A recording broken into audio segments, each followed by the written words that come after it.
orange before trips to homecoming or Florida. We had juniors who were incapable of properly exiting the back lot and an administration that took our guns away. All right, Michael, you can have your squirt gun back. But alongside us the whole way was our phenomenal staff. We have had the opportunity to be taught by faculty that do not treat teaching as a 9-to-4 job. Counselors like Amy Canellis, who has devoted her entire career to making sure that students feel welcome from the moment they step on campus. Yeah.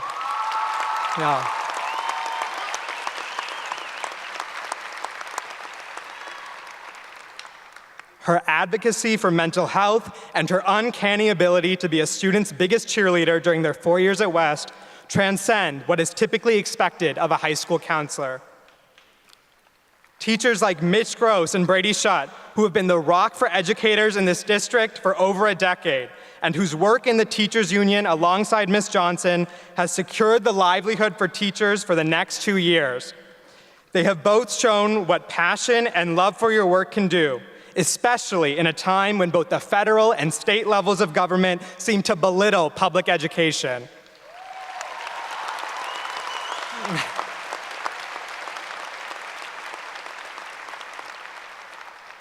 However, this is not the exception at West, it's the norm.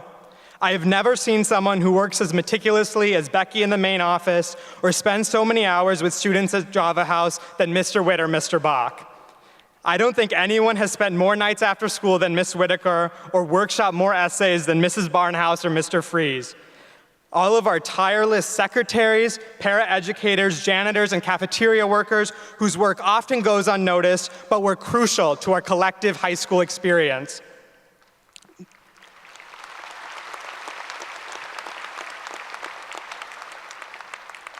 Now, we were the last class to have this entire staff, the last class to have this combination of mentors and students. Now, I have no doubt that the long-awaited opening of Liberty High School this year will afford amazing experiences to students for years. But I would be wrong to say that there wasn't something special about this group of educators, many of whom will be leaving this fall. So I encourage you to thank a faculty member and anyone else who got you to this point in your lives. Whether it's a coach, a parent, or a friend, none of us got here alone. For me, it's my parents. And I'm not going to pull the immigrant card here because I already did so in all my college essays. But my parents exemplify compassion and strength every single day, and they've always surrounded me with brilliant minds and role models, many of whom are here tonight. I can never thank them enough for their patience, encouragement, and most importantly, exposing my sister and I to different cultures and ways of life.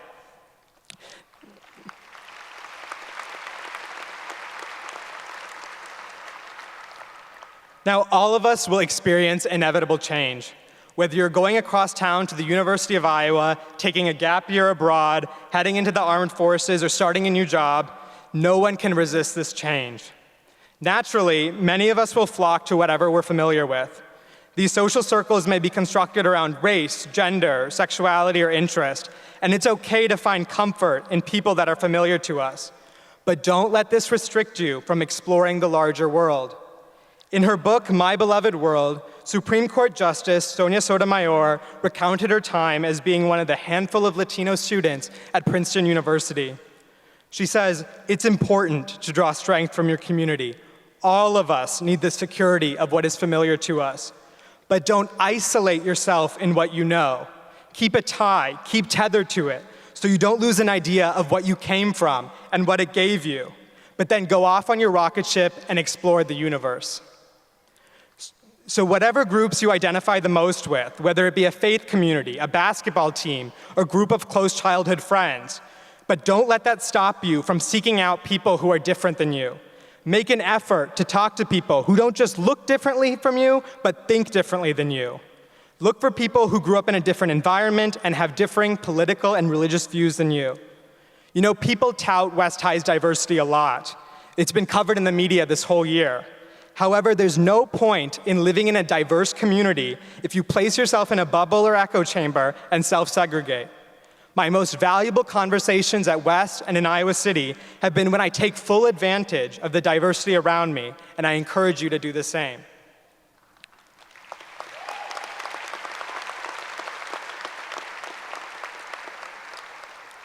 So yes, this is the last time all of us will ever be in the same room again, and we'll say goodbye to people and a school who have shaped who we've become. And I can't sum up everyone's experiences with some cliche because there's 453 of us, but it is undeniable that all of us owe something to this community. We did go from those timid freshmen who didn't know our place to finding our own niche in the classroom, on stage, or on a field. We tried to empower each other and pushed one another to be our best selves. So as you go out into the world, don't forget that all of us started at 2901 Melrose Avenue. Don't forget what the West High community gave you. I am so proud to be a part of this school and this class. Congratulations, class of 2017. I can't wait to see what we do next. Thank you. Thank you.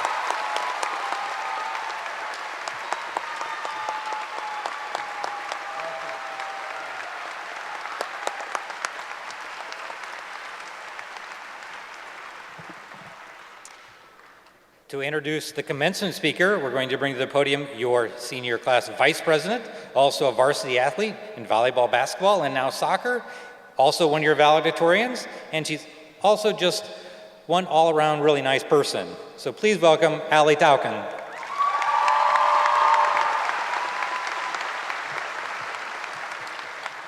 Thank you, Dr. Schultz.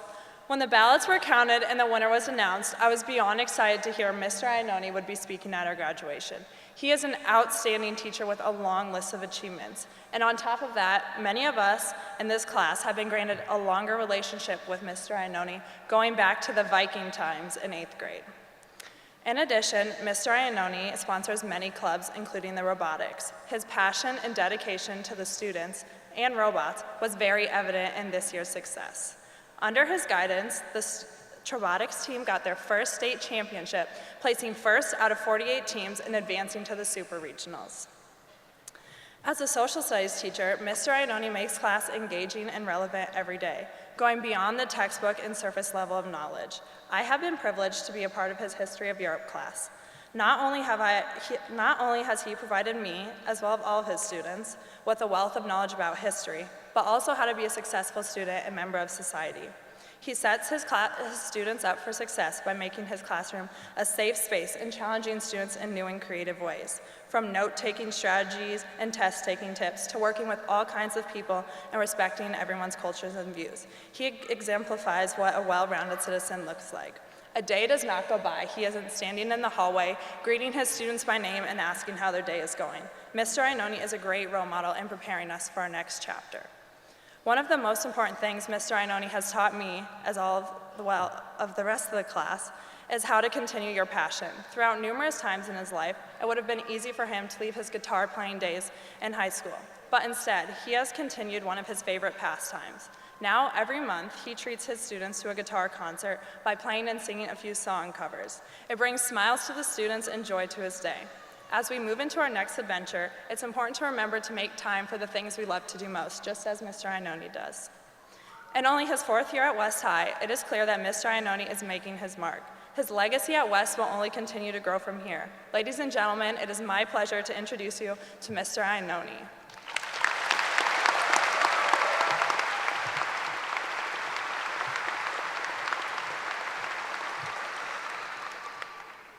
All right, so this is really going to happen, apparently. Here we go.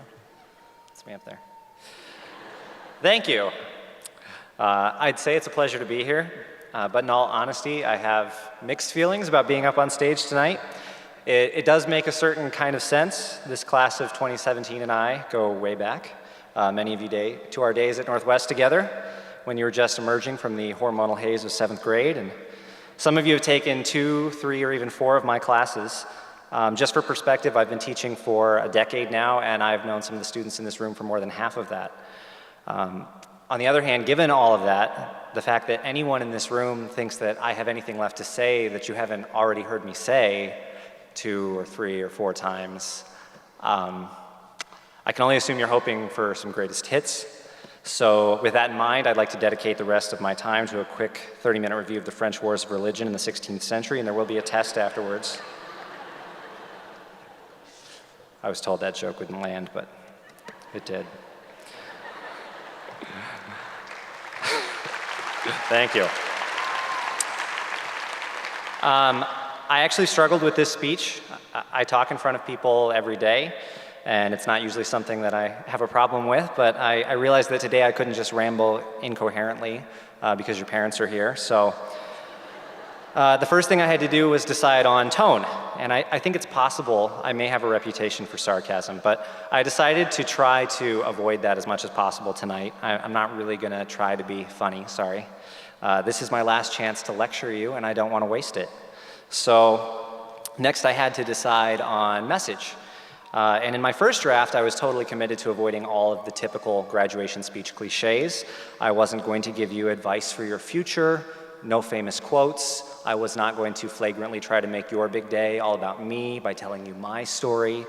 But after eliminating all of that, all I had left was a blank page.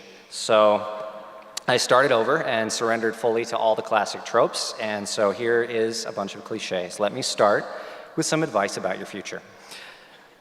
In particular, I want to warn you about two dangers that adult life will present you with some ideas on how to deal with them, and those dangers are cynicism and ambition.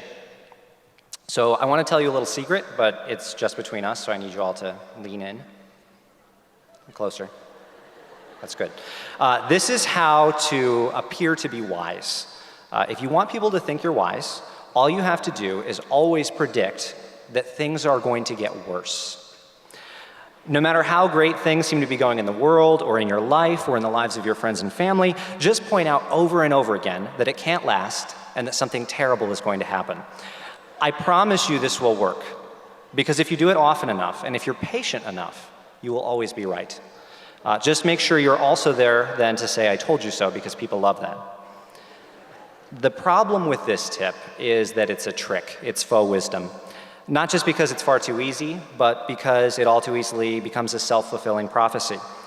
It's a particularly insidious kind of cowardice, because convincing yourself that things can't get better is really just a way to give yourself an excuse not to try to make them better. The kind of cynicism that says the world is a terrible place and there's nothing you can do about it sounds like insight born of experience, but it's really just a surrender. Now, I'm not saying that you should be naive. As you get older, you will naturally adjust your expectations for life. Don't blind yourself to the challenges and complexities of the world. But understand that real wisdom is not in seeing the world's problems. It's in recognizing and acting on the opportunities to affect them. Never lose faith in your ability to do something meaningful, something important, to change the world, whether in ways big or small. And remind yourself every day that the choices that you make really matter. Now, this is going to sound like I'm going off on an unrelated tangent. I have a tendency to do that, but bear with me, because now I want to mention a second bit of advice, which is dealing with ambition, and in particular, misplaced ambition.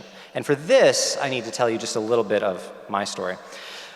As a college student, I never planned to become a teacher. Even when I took my first teaching job, it was just a temporary solution to a practical problem. I was trying to pay bills while my wife was in school. And when she was done, I planned to go back to school myself and continue studying history, because I'm just that nerdy. But life happens and plans change. And by my late 20s, I had decided that I was not going to go back to school for history. I was going to go to law school. So I spent about 6 months obsessively studying and practicing for the law school admissions test, the LSAT. I researched just about every top law school in the country, and as my practice scores went up, so did my own expectations of what I was going to do. And I finally took the LSAT, and I did well, and I was very excited, because after years of planning, this goal that I'd had seemed to be within my grasp. And then I was talking to my dad, who happens to be a lawyer, and he asked me what should have been an easy question. He said, why do you want to be a lawyer? So I told him, I said, law school is shorter than a PhD in history, and admissions is numbers driven, so a good test score will get me into a good school, and I'd spent years planning to go back to school, so this just seemed like the easiest path. And he said, okay, I get why you want to go to law school, but after law school, you'll be a lawyer. So why do you want to be a lawyer? And I didn't have an answer to that question. I hadn't really thought about it. And when I did think about it, I still didn't have an answer. There is nothing wrong with being a lawyer, by the way. I'm sure there are some in here right now. It's just that there wasn't any really compelling reason that I wanted that job. I just wanted the degree. I had to learn to admit to myself that what was driving me didn't have anything to do with what I wanted to become, or what I wanted to do, or who I wanted to be in life. It was all about how I wanted to be seen. I didn't want to be seen as a teacher. This might surprise you, but when you meet someone for the first time and tell them that you teach high school history, reactions can be mixed. I hated history in high school. That's the most common response. I wanted people to be impressed when I told them what I did and where I'd been.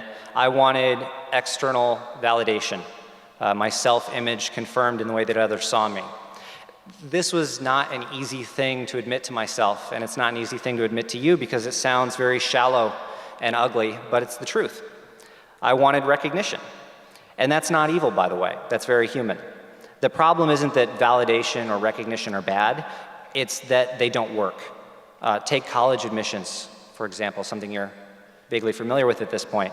The goal is to get into a good school. So let's say you do get into a prestigious school, but there's always another one that's more prestigious. Or you get into your dream school, and now your goal is to pick the best major, or have the best job prospects with the best GPA.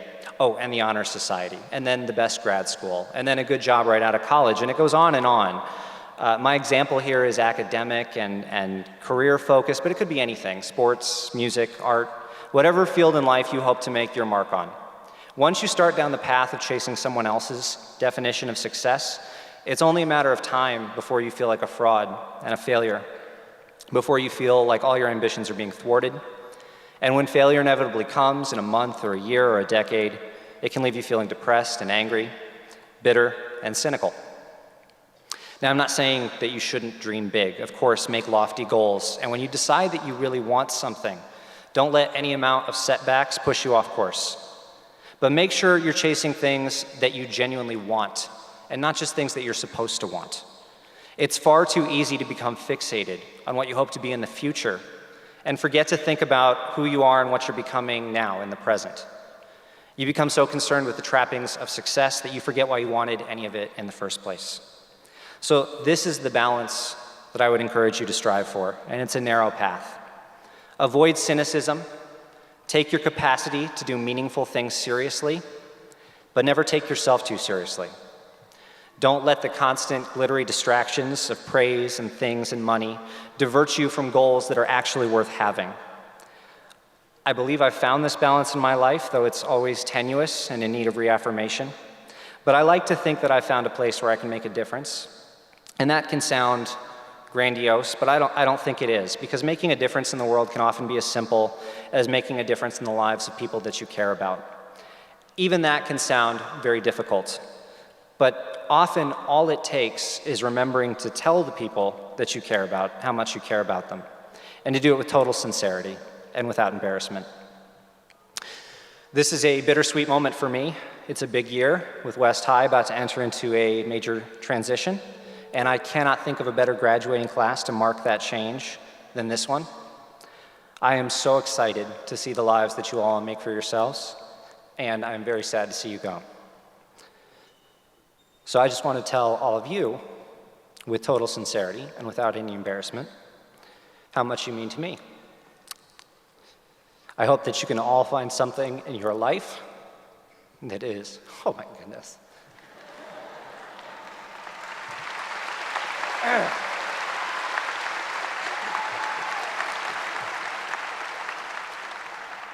This is ridiculous.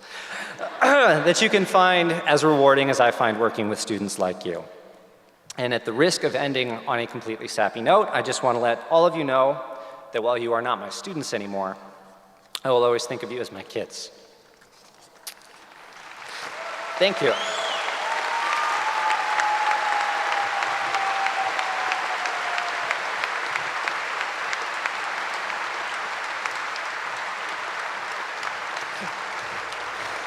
Thank you, Mr. Iannone.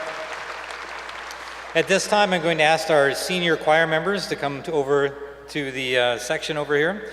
And as they're making their way, I have some words of wisdom that our seniors have shared this past week just to pass on. Jordan Amelon, her quote was, "Just another paper cut survivor." Catherine Bozer says, "I'm never ready to have a party or a shindig." Andrea Childs is taking a seat over there. Says, "I wish I was still at Hogwarts." Connor McCaffrey adds, "I still don't know the names of the computer labs." Jessica Skopek, "High School Musical lied." Ned Furlong, "I'm the Michael Vick of Webkins." I don't know. Isabel Hinchin, "Did someone say chocolate?" Michaela Johnston, "I was just thinking how I'd make a perfect American president based on my skill set, dance ability, and bloodlust." I don't know what we're teaching. I think Mr. Haas is ready for your senior selection.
Thank you, senior choir members.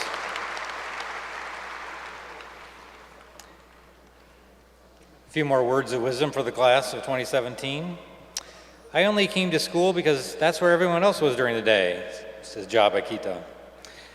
Just think about it. This is a paraphrase. Just think about it. All our parents were doing the same thing about 19 years ago.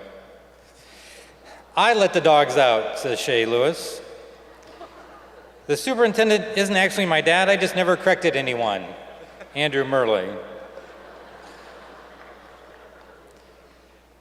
What would Olivia Pope do? Nate Disterhoff. Have you ever heard the wolf cry to the blue corn moon? Thank you, Nate. And finally, Isaiah Fillard. Go Trojans.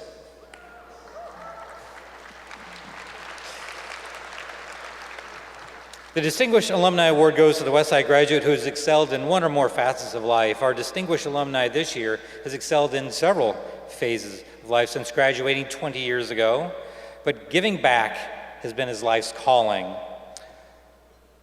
Carlos Honore grew up in Baton Rouge, where he was raised by drug-addicted parents, where he rarely found enough food for him and his 6 siblings. Education was not a priority in his household. Carlos's family moved to Iowa City in 1992, and Carlos quickly found himself a fixture in the Northwest Junior High principal's office. During 4 years at West High, Carlos, for the first time in his life, became involved in organized sports. He excelled in football, and he became the only high school football player to earn all-state honors as a sophomore, a junior, and a senior. He set rushing records for West High for points scored in a season and for rushing touchdowns. But the road was not always smooth for Carlos after graduating from West High. As he grew older, he reflected on missed opportunities, and that gave him the conviction that young people growing up in similar circumstances to his could succeed if a caring adult would intervene. From his experience of growing up in Baton Rouge without role models, he knew what could make a difference in a child's life. And that has become the mission of Carlos and his organization, the Fifth Ward Saints. In 2009, Carlos and his wife Tatum established the Fifth Ward Saints in a neighborhood in Houston, Texas. Since then, the organization has served 1,800 students ages 5 through 12 by offering these children a combination of social services and athletics. These services include case management, community referral linkage, tutoring, and mentoring. They set out to serve minority communities facing issues such as poverty, incarceration, homelessness, pregnancy, drugs, alcohol, and underemployment. Finding funds to do their work has been both humbling and difficult. Prior to their first games, Carlos and Tatum mortgaged their home in order to purchase jerseys, which they then spray painted with numbers. Not only did they supply equipment and uniforms, but frequently their home serves as an oasis from one of the most dangerous neighborhoods in Houston, and often the night before games would find 20 to 25 players spending the night in their home.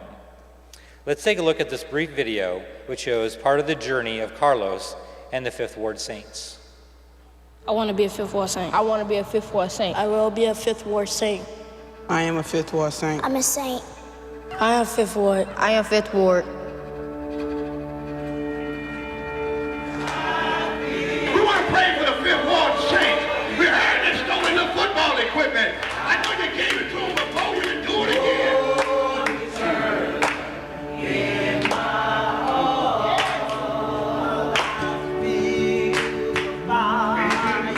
We started the Fifth Ward Saints. It was an idea to give these kids the tools to be successful and show them what's right from wrong. This is where it all started. This is where the Fifth Ward Saints emerged. With us not being here, there's no reason to keep it up. On the news, we had seen that somebody had stole their equipment. My granny had said that it wasn't going to be no more season. I really do miss football. Miss having a team. We're looking for positive brothers, man, to come out and help us with the kids in Fifth Ward. Ma'am? No? So I was wondering if you guys would be interested in helping. Not at the moment, sir. Okay, all right, I appreciate your time. To be successful in Fifth Ward is to survive. You don't know when you leave the house if your child's coming back, but that's the reality of Fifth Ward. Trying to raise a young man in this community, it's hard. It's more than football. See, it's family. I was bad, talking back to my mama, I'm getting bad grades. He just tell me like, stop acting bad, be good in school. After that, I ain't getting in trouble no more. there's a lot of different things that they can learn from the game of football that they can apply to their life. I'm not really in a position to help you, unfortunately.